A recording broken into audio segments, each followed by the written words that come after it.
ధరించే టోపీ సాదాసీదాగా ఉండడం నచ్చని ఆ యువకుడు కొన్ని ఉపకరణాలు అమర్చి వినూత్నంగా వినియోగిస్తున్నాడు.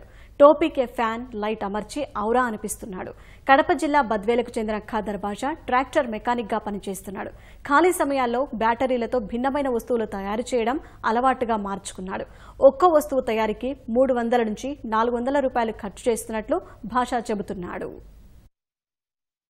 నేను చిన్నప్పటి నుంచి చదువుకోలేదు, అసలు ఏం చదువుకోలేదు. చిన్నప్పటి నుంచి బ్యాటరీలు, లైట్లు అవి తయారు చేయడం అంటే చాలా చాలా ఇష్టము. చీకట్లో పోయేటప్పుడు లైట్లు కావాలని తయారు చేస్తున్నాను. లైట్లు ప్లస్ ఫ్యాను, అక్కడ నుంచి మ్యూజిక్ సాంగ్స్ వినేదానికి. అది సోలార్ ప్లేట్ ద్వారానే ఛార్జ్ అవుతుంది. ఇప్పటికి ఒక 8 చెడువు కొట్టిన కొదంటన్నీ సక్సెస్ అయ్యాయి. 2-3 సార్లు ఫ్లయింగ్ కెమెరా కూడా ట్రై చేసిన.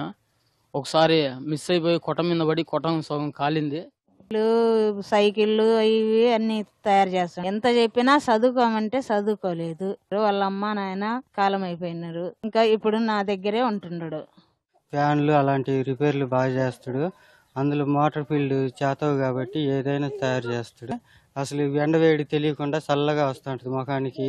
అప్పుడు చెమట పట్టకుండా ఎంత దూరమైన ప్రయాణించవచ్చు.